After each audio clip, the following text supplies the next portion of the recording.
আজকে আমি আপনাদেরকে মেজাজ ও রাগ নিয়ন্ত্রণ সম্পর্কে বলতে চাই, কিন্তু আমি নিজের কোনো মন গড়া বক্তব্য দিতে চাই না, বরং আল্লাহ কিভাবে এই বিষয়টি তুলে ধরেছেন এবং ব্যাপারগুলোকে সংশ্লিষ্ট করেছেন সেটাই উপস্থাপন করব, যেন আপনারা একেবারেই ভিন্ন এবং নৈর্বৃত্তিক আঙ্গিকে ব্যাপারটা চিন্তা করতে পারেন। প্রথমত আল্লাহ বলছেন, ফামা উতিতুম মিন শাইইন ফামাতাউল হায়াতিদ দুনিয়া। তোমাদের এই দুনিয়াতে যা কিছু দেওয়া হয়েছে সব কিছুই পার্থিব জীবনের ব্যবহার্য সামগ্রী। অন্য কথায় এগুলো তাৎপর্যহীন। আখিরাতের জীবনে যা আসছে তার কাছে এগুলো কিছুই না, এবং আমরা এগুলো নিয়েই পড়ে আছি। আমরা মনে করি যখন আমরা কিছু পাই বা হারিয়ে ফেলি অথবা খারাপ কিছু ঘটে, এটাই বুঝি দুনিয়ার সব কিছু। এখানেই দুনিয়ার শেষ নয়। আপনাকে যা কিছু দেয়া হয়েছে তা হচ্ছে ব্যবহার্য সামগ্রী, মাতা। মাতা অর্থ এমন কিছু যা আপনি ব্যবহার করেন কিন্তু উপভোগের প্রয়োজন নেই। প্রাচীন আরবরা মাতা নামে এক ধরনের ব্রাশ বাসন মাজতে ব্যবহার করত, এমন জিনিস যা ব্যবহার্য কিন্তু উপভোগ্য না। ঝাড়ু, বেলচা, কাঁটা চামচ, এগুলোই আরবিতে মাতা। আল্লাহ বলছেন সমস্ত পৃথিবী এর সব কিছুই মাতা। আপনাদের যা কিছু দেয়া হয়েছে সবই, মোট কথা আপনার জন্য এমন কিছু যা এখন শুধুই বৃহৎ উদ্দেশ্যে ব্যবহার করছেন। উপভোগ করার বস্তু হচ্ছে আখিরাতের জীবনে। আল্লাহ বলেন, ওয়ামা ইনদাল্লাহি খায়রুন। আল্লাহর কাছে যা আছে তা আরও উত্তম। আপনারা হয়তো অবাক হচ্ছেন আমি এখন রাগ নিয়ে কিছুই বলছি না কেন, এগুলো কেন বলছি। আসলে এগুলো সবই আল্লাহর ভাষ্য অনুযায়ী সম্পর্কিত। আপনাদের ব্যবহার্য সামগ্রী হিসাবে যা কিছু দেয়া হয়েছে তা এখানে এই ক্ষুদ্র দুনিয়ায় ব্যবহারের জন্য। এই ক্ষুদ্র আবদ্ধ জীবনে এই সামগ্রীগুলো এখনই ব্যবহারের জন্য। আর আল্লাহ তার নিজের কাছে যেগুলো রেখে দিয়েছেন সেগুলি উত্তম। প্রথমত সেগুলো উত্তম, এবং দ্বিতীয়ত সেগুলো চিরস্থায়ী। সুতরাং পৃথিবীতে আপনি যা পেয়েছেন আল্লাহর নিকট তার চেয়ে উত্তম সামগ্রী রয়েছে। আপনার যদি একটি বাড়ি থাকে, আল্লাহর কাছে উত্তম বাড়ি আছে। আপনার এখানে পোশাক আছে, আল্লাহর কাছে এর চেয়ে উৎকৃষ্ট পোশাক আছে। আপনার বাহন আছে, আল্লাহর কাছে আপনার জন্য আরো চমৎকার বাহন আছে। আপনার যদি যৌবন, স্বাস্থ্য, শক্তি বা সামর্থ্য থাকে, আল্লাহ আপনাকে এগুলোর চেয়েও উত্তম কিছু দিবেন। আপনার যে সঙ্গী আছে, আল্লাহ আপনাকে আরো উত্তম সঙ্গী দিবেন। আল্লাহর কাছে আপনার জন্য যা কিছু রয়েছে সবগুলোই আরো উৎকৃষ্ট। সুতরাং দুনিয়ার এই জিনিসগুলোতে জড়িয়ে যাবেন না, এবং মনে রাখবেন জিনিসগুলো যতই বড় হোক না কেন, আল্লাহর কাছে আপনার জন্য যা আছে তা এর চেয়ে উত্তম। তিনি বলছেন আবকা, তুলনামূলকভাবে আরো দীর্ঘস্থায়ী। অন্য কথায় আপনার এখন যা আছে তা ক্ষণস্থায়ী। আপনার একটা বাড়ি আছে, ক্ষয়প্রাপ্ত হওয়া শুরু করবে। আপনার স্বাস্থ্য ভালো, তা নষ্ট হয়ে যাবে। আপনি শক্তিশালী, একসময় দুর্বল হয়ে যাবেন। আপনার সুন্দর গাড়ি আছে, একসময় সমস্যা দেখা দেবে। আপনার বন্ধু আছে, হারিয়ে যাবে, অন্য শহরে চলে যাবে, কিংবা জীবিকার তাগিদে অন্যত্র চলে যাবে। এই জীবনে আপনার যাই হোক না কেন, কোনোটাই চিরস্থায়ী নয়। এই কারণে আল্লাহ বলেন, তুমি কি এমন কিছুর জন্য চেষ্টা করবে না যা উত্তম এবং চিরস্থায়ী?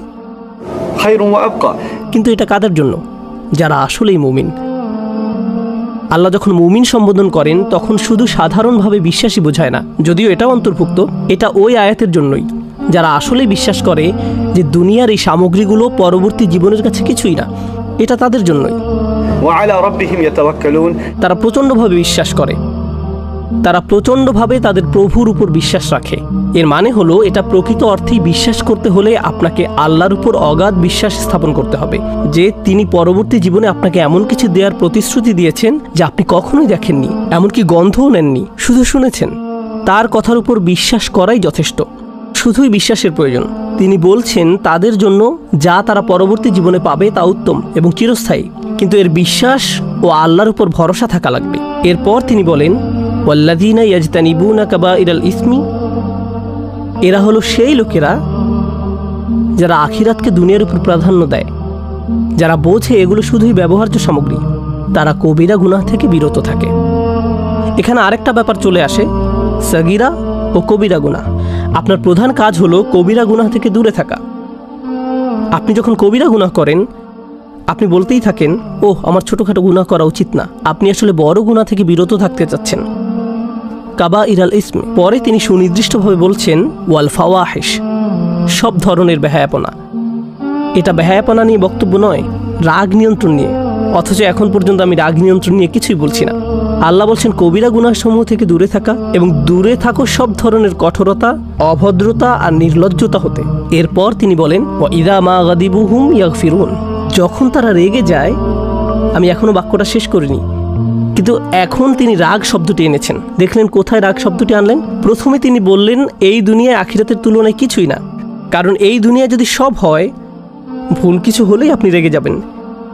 কিন্তু এই দুনিয়া যদি আখিরাতের তুলনায় কিছুই না হয়, তবে কিছু পেলে বা হারালে অথবা ভুল হলে আপনার কাছে খুব বড় কিছু মনে হবে না। আপনি বলতে পারেন ইন্না লিল্লাহি ওয়া ইন্না ইলাইহি রাজিউন, নিঃসন্দেহে আমরা আল্লাহর কাছ থেকে এসেছি এবং আল্লাহর কাছেই ফিরে যাব।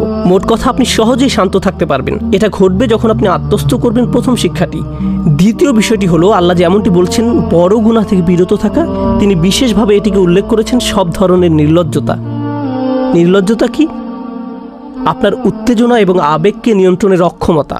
আপনি উত্তেজিত হলেন, তা প্রকাশ করে ফেললেন। আপনার কোনো কিছু দেখার তাড়না জাগলো, আপনি বিরত না থেকে তাকিয়ে থাকলেন। আপনার কোনো জায়গায় যাওয়ার জিদ চাপলো, আপনি না পেরে চলে গেলেন। আপনার কারোর সাথে যোগাযোগ করার তাড়না জাগলো, আপনি বিরত থাকলেন না। এটা আল্লাহকে অখুশি করবে কিনা তা আপনার মাথায় এলো না। আপনি পারলেন না এই তাড়নাগুলো নিয়ন্ত্রণ করতে। আপনি যদি এই তাড়না ও আবেগগুলোর উপর নিয়ন্ত্রণ হারিয়ে ফেলেন, তাহলে যখন আপনি ক্ষিপ্ত হবেন তখন আপনি নিয়ন্ত্রণহীন হয়ে পড়বেন। তাই যে ব্যক্তি নির্লজ্জ তার নিজের মেজাজের উপরও নিয়ন্ত্রণ নেই, কিন্তু যে তার লজ্জা সামনে রাখতে পারে এবং আবেগ নিয়ন্ত্রণ করতে পারে, যা কিনা আরও বেশি শক্ত, কারণ আমাদের সবারই উত্তেজনা আছে, আমাদের সব সময় তা সামনে রাখতে হয়। আপনি যদি তা পারেন, ক্ষিপ্ত হওয়া থেকে বিরত থাকা আরও সহজ হয়ে যাবে। আল্লাহ বলেননি তারা যখন রাগান্বিত হয় তখন শান্ত হয়ে যায়, বরং তিনি বলছেন তারা যখন রেগে যায় ওয়াহুম ইয়াগফিরুন, তখন মাফ করে দেয়। এখন রেগে যাওয়ার ও শান্ত হওয়ার একটা ব্যাপার আছে, এটা খুব কঠিন। চিন্তা করুন, কেউ আপনাকে খুব বিরক্ত করছে। আল্লাহ বলছেন যারা আল্লাহকে বিশ্বাস করে এবং আখিরাতকে দুনিয়ার উপর স্থান দেয়, তারা যখন খুব রাগান্বিত হয় তখন ক্ষমা করে দেয়। সুবহানাল্লাহ, সুবহানাল্লাহ। আমরা শান্ত অবস্থাতেই ক্ষমা করি না। আল্লাহ বলছেন যদি আপনি সত্যিকার অর্থে এমন মানুষে পরিণত হতে চান যারা আখিরাতকে প্রাধান্য দেয়, তাহলে রাগান্বিত অবস্থাতেও আপনার ক্ষমা করা শিখতে হবে। কি চমৎকার এক মানদণ্ড তিনি দিয়েছেন! এটা সর্বোচ্চ সামর্থ্য সম্পন্ন লোকদের জন্য। আল্লাহ আমাদেরকে সে তৌফিক দান করুন। এর পরের আয়াতে তিনি বলেন আপনি রেগে যেতে পারেন, প্রতিশোধও নিতে পারেন।